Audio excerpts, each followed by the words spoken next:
సొరకాయతో పప్పుచారు. సొరకాయతో పప్పుచారు అంటే ఇక దాంట్లో కొంచెం మునగాకు, కొంచెం కరివేపాకు. అది వద్దు మమ్మీ, తీసేస్తాం అసలు నేను ఫ్రెష్. మళ్ళీ తినడు కష్టమవుతుంది. మనం క్యారెట్ తీసుకుందాం. ఆవాలు,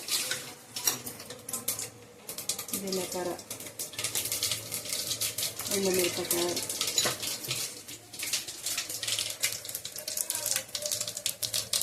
పచ్చిమిరపకాయలు, ఉల్లిపాయలు, క్యారెట్.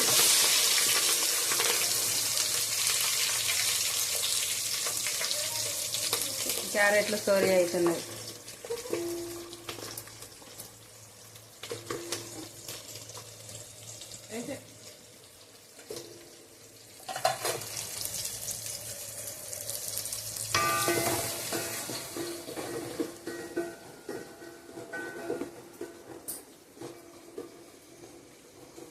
ఎప్పుడు సోరకాయ చారు చేసినా పప్పుచారు చేసినా మేము పెద్ద బౌల్లో చేస్తాను, ఎందుకంటే మాకు చిన్నగా అయితే ఆడిపోదు.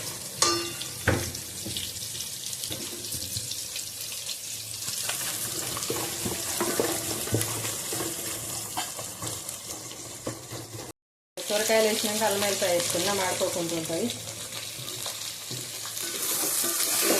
ఇక మునగాకు కొద్దిగా గోలినాక చింతపండు పులుసు పోతుంది.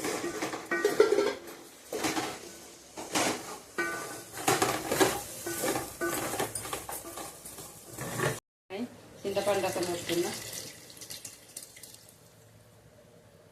చింతపండు రసం రెండోసారి విసుకద్ది. ఇక నీళ్ళు పిసికితే పులుపు తగ్గదు. ఇక ఎన్ని వాటర్ పోసినా పులుపు ఎరగదు. ఇట్లా వీటితోటి కాడలతో ఎత్తే మంచి టేస్ట్ అవుతుంది. ఇప్పుడు ఇంత ఎక్కువ వేసుకోవాలి, చెట్టు మీద అయిపోతాం కాకుండా. ఉప్పు,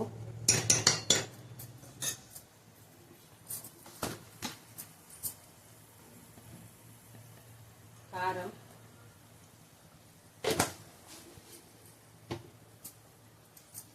ఎల్లిగడ్డలను జీలకర్ర ఎల్లిపాయ,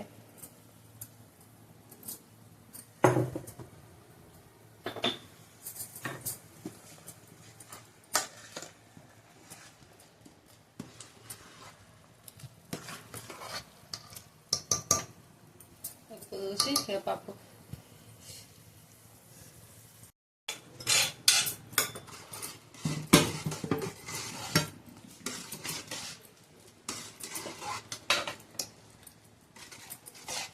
కరివేపాకు, జీలకర్ర, ఎల్లిపాయ, సొరకాయ.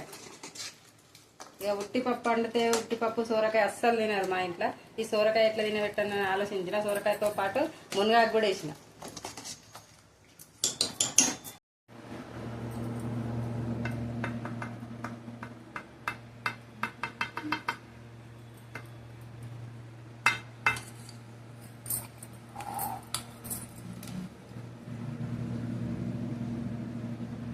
నిన్న వారసుగా పప్పు చేద్దాం. ఎస్, తినేసా. బాగుందా?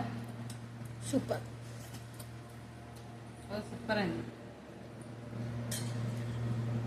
కదా. బాగుంది. నేను చెప్తే నమ్మలేదు గాను. నేను కూడా తెలుసుకుందామని. బాయ్. ముక్కలు తింటున్నావు? బొక్కలు. శనివారం బొక్కలు అంటావు.